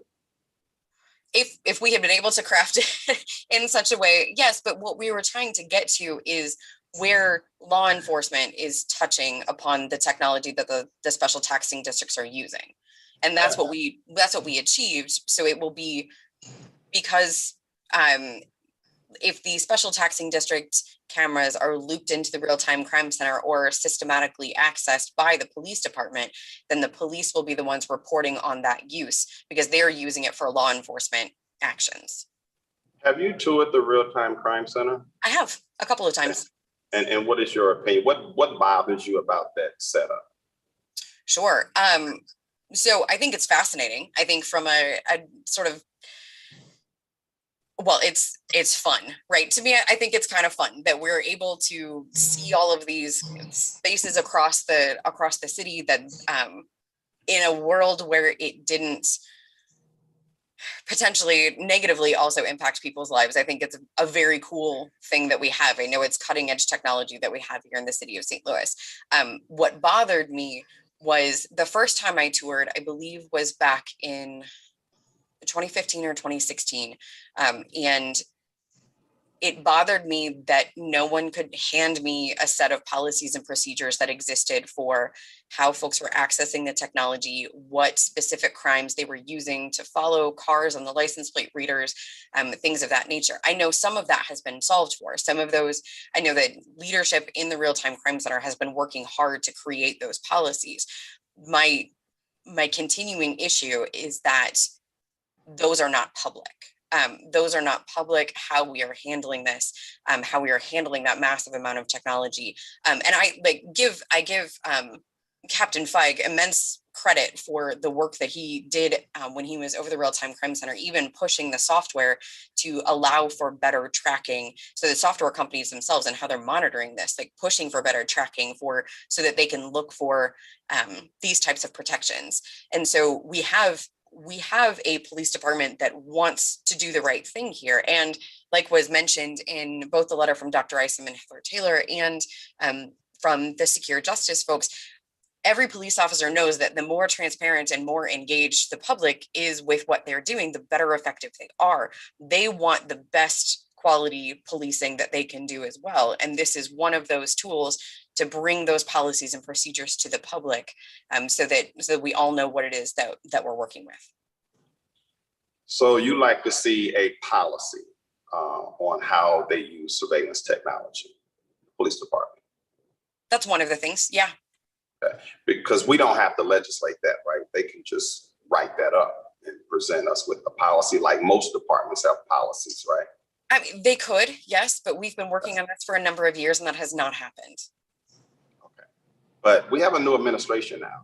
We do. And a new administration that wants to focus on public safety. And based on the letter that was shared, certainly, as you just said, the public safety director is certainly willing to engage these conversations and make it better. So we're on the right track with that. We don't have to legislate policy. I'm still trying to figure out, what did the police department do wrong? Did they unlawfully surveillance somebody that, negatively impacted their quality of life in some kind of way? Is this just is this a trend that's just moving across the country and we need to get on the train? What? So a number of things. I think, I have not done a full survey of defense attorneys and where those possible overreaches of surveillance have happened. there have been, well, for example, facial recognition technology has been shown to be incredibly racist and unable to identify correctly folks with darker skin colors. And that is something that is happening across the world. And so getting our hands in the city of St. Louis around that type of technology and understanding how it's being used in our city is very important to me. Also, on behalf of protesters, there have been significant questions raised about the type of surveillance that was taking place over protected First Amendment speech and First Amendment actions. And were there technologies being deployed that we didn't know about, that weren't publicly disclosed before those came into place? There have been instances in other cities where police officers have used the technology to look for ex-girlfriends or new boyfriends of ex-girlfriends. Okay, I want to stop you for a second. Well, no, I know, Alderman Boyd, I know that wasn't here. I'm concerned about St. Louis Metropolitan Police Department specifically. What kind of act have they been engaged in that we need to stop based on this legislation? I think that's a hard question to answer, honestly, because we don't know what we don't know. And we are trying to put protections in place so that we prevent those things from happening in the first place, because the damage done can impact someone for the rest of their life if we don't get a handle on where we are right now. And I will also caution, there are lawsuits against our police department for a number of actions that we make the national news for, unfortunately, and that is not good. And the more we can do to bring our law enforcement, our police department into the public sphere, into the light, the more we protect ourselves as a city and our own citizens, that we are policing effectively, we are policing correctly, we are policing in a way that actually protects people. That is the impetus for this, is putting some barriers around technology that the law is not caught up with. There are technologies that are continuing to come out that, yes, are being pitched to law enforcement communities, law enforcement agencies, that if we don't also know as representatives of the people, right, we have no ability to understand what it is that is being used unless we specifically ask for it. So we're asking on the front end, come to us and talk to us about it in a public way. We give the public access to that, and we decide whether or not this is something that our city has the stomach for. For the most part, we're probably going to say yes. In California, like I said, no technology has been told no. There have been revisions that have happened to use plans, but nothing has been told no. This is just transparency and engagement. So if across the country, most police departments are not being told no, then why do this? Why don't we just get a policy and just have them, adhere to their policy? Why is it so important that we have to have a law?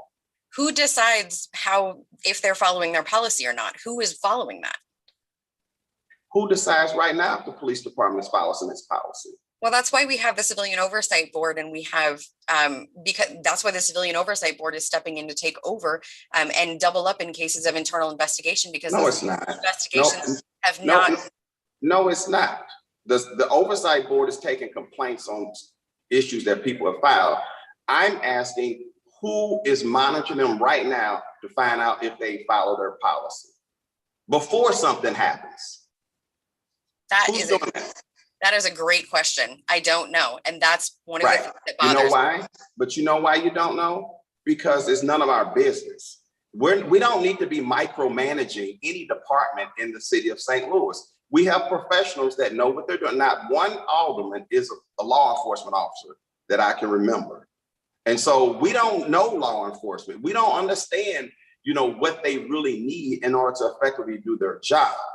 Now, I asked you about, African-American alderman that was working with you on crafting the legislation. What I heard was Alderwoman Clark Hubbard, constituents had some issues, and so you made a modification to it.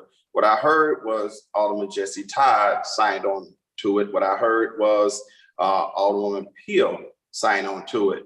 But it's interesting to me, outside of the alderman from the 19th, that she can speak for herself, The aldermen that represents a 90% Black ward are not interested in this. And we're not being listened to. And that's not right. Because you have not convinced me that the St. Louis Metropolitan Police Department is doing anything wrong or illegal against our citizens. I get, and I understand how sometimes we want to get in front of something because it potentially might happen. Because it might happen. But what I'm hearing from you, most of the concern is about policy. How do we deploy the resource that we have currently? Let the public know. Because the majority of the people, the overwhelming majority of the people that I represent, they want more cameras in the alleys. They want more cameras on the street. And you're not going to be able to convince them that it's not a good thing, because people are terrified in my neighborhoods about telling who did what, because there's retaliation. We're interested in saving the lives of the people that we represent, Alderwoman. We're not interested in being having short pants put on us about being able to do something. People are afraid. We hear gunshots every single day. I really wish that some of the people that look like you would move in my neighborhood next week, would just start moving over here and living our life experiences. Then maybe you can empathize with what we experience.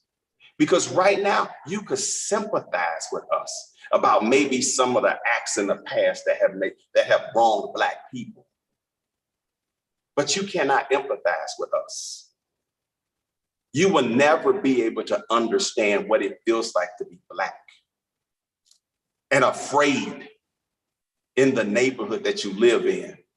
A once thriving neighborhood when I was a kid growing up, where we didn't worry about gunshots every day, and you played on vacant lots and learned how to tumble, and you walked to the grocery store and you walked to the department stores. It's not like that anymore. There's a lot of slum and blight. And like Alderman Bosley said, because we have so many vacant lots of buildings, people feel free to just dump trash. And when you see a lot of trash and debris, you can connect it to violence.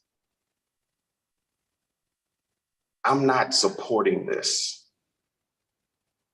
I don't see how in the world I would ever be able to support this. And I really wish people that look like you, and I'm not trying to be disparaging, would listen more to people that look like me. Thank you. Could I respond on just one piece of that, Alderman Boyd?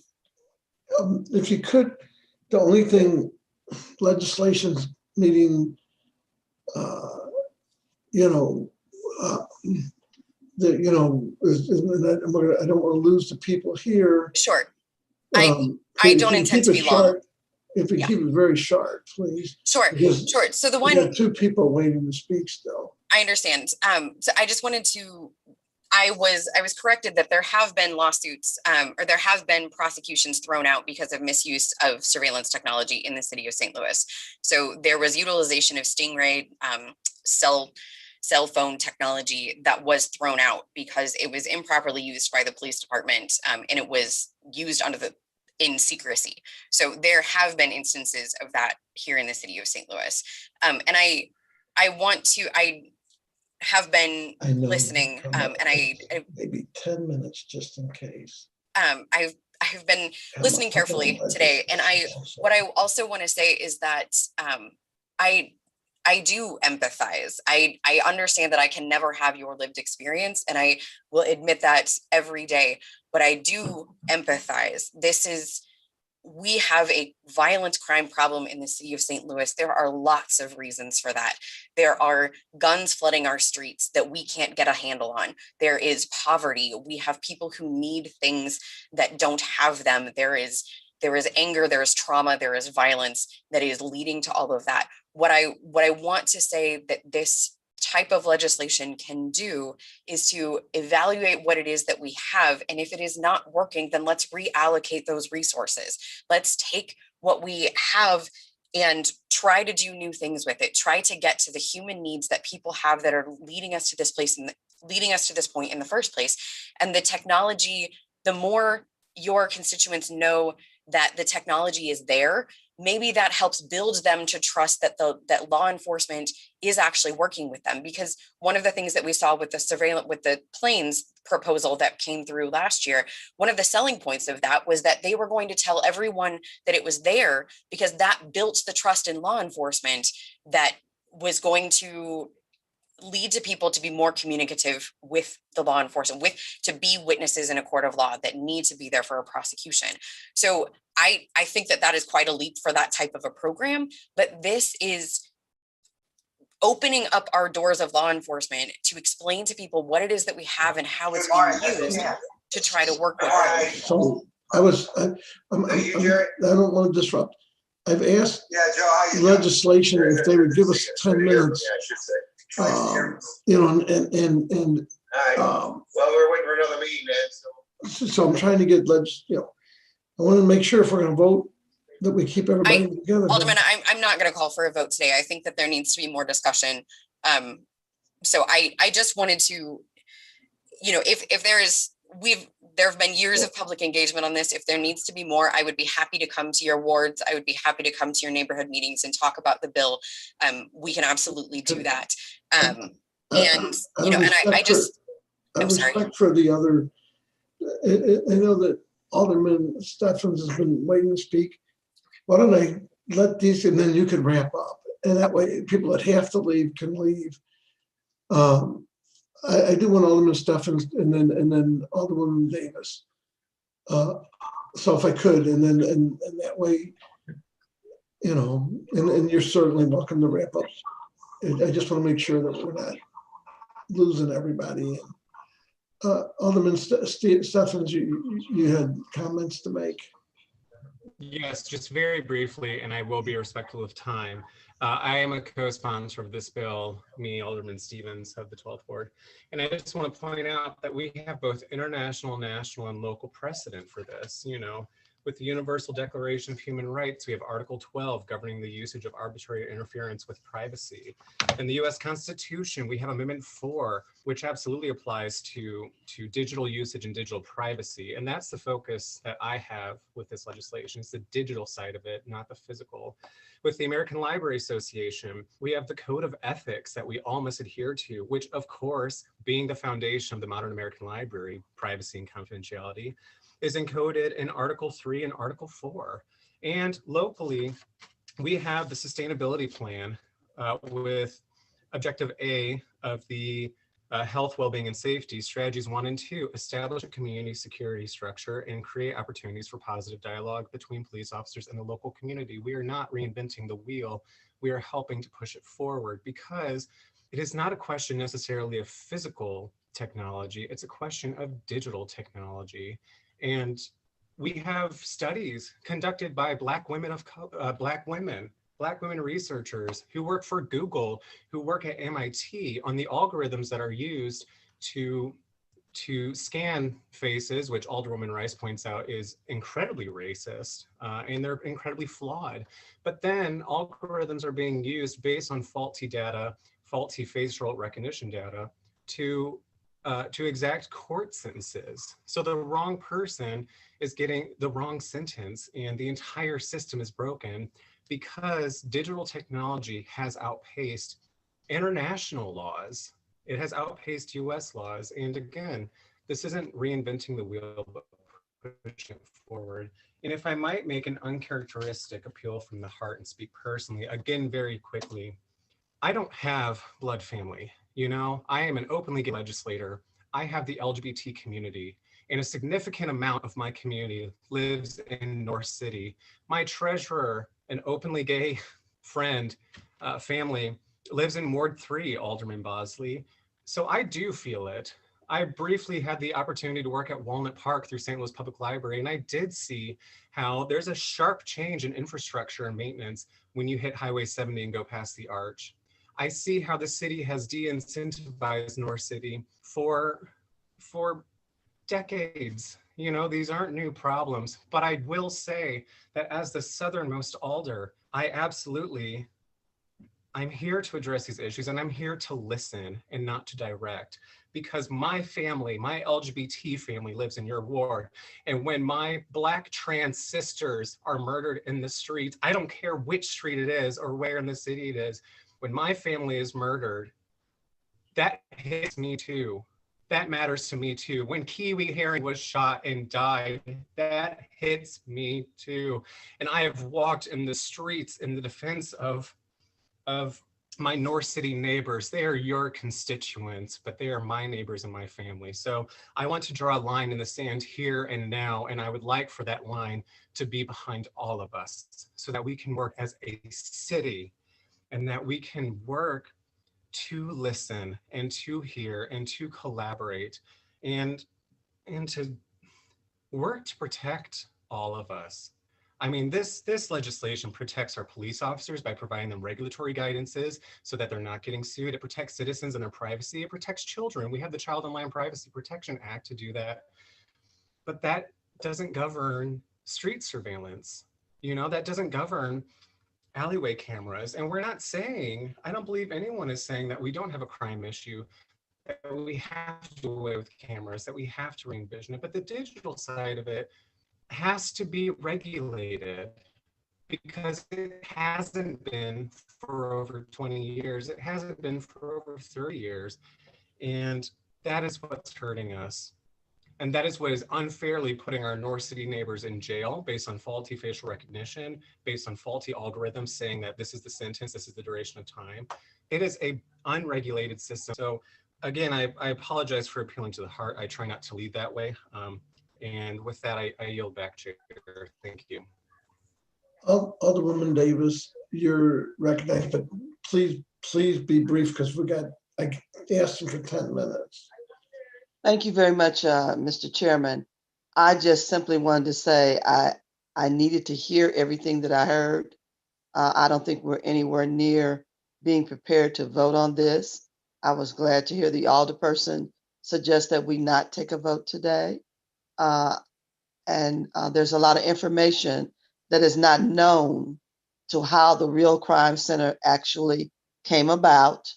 And most people don't know all the community input that was bringing that forward, that brought it forward. And so there's a lot of work for us to do. And then when I think about the FBI, the ATF, the DEA, and other Homeland Security entities that also govern our actions in a lot of ways, I think we do need to slow down and work in conjunction, because irregardless to what we pass here locally, it can be override by the state or federal government at any moment. We're not going to take a vote. Yeah, so I appreciate that. And we shall continue to work.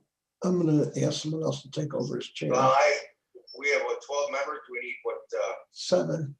7 for a quorum. So all I have is Thank you, Alderwoman Davis. I'm just, I'm sure I don't think I have anything more to say, but I'm looking forward to continuing the discussion as we go forward. Thank you all so much for your time today and for listening to the public comment. And please, if you haven't had a chance to read over some of the materials I sent, please do. Thanks. We'll be in touch. Okay. Oh, and make sure we include other than the police department, because there's too many other entities that provide surveillance, even when they're building commercial buildings where people work. You're just only with the tip of the iceberg. Okay. There's a lot of work to be done. So Joe, I'm sure somebody's going to explain, but I guess this bill we're looking at today is something that we Thank you. Is this just something we do every year? If you're on legislation, standard operating procedure. They're asking us. They only have 3 members and they're waiting. They got legislation. All right, sir. I'm signing off, Mr. Chairman. I'm going to legislation. Alderwoman Rice, did you want to wrap us up? You can. Oh, I just did real briefly while you were talking with legislation. I just said thank you so much for hearing the testimony today, and we will be in touch with further conversation and more information. So thank you. Okay, just let me know if you need anything. I will. Then we'll look for a motion to adjourn the meeting. So moved. Second. Okay. Thank you all, and thank everyone for showing up and all the public testimony. The meeting is adjourned. Thank you.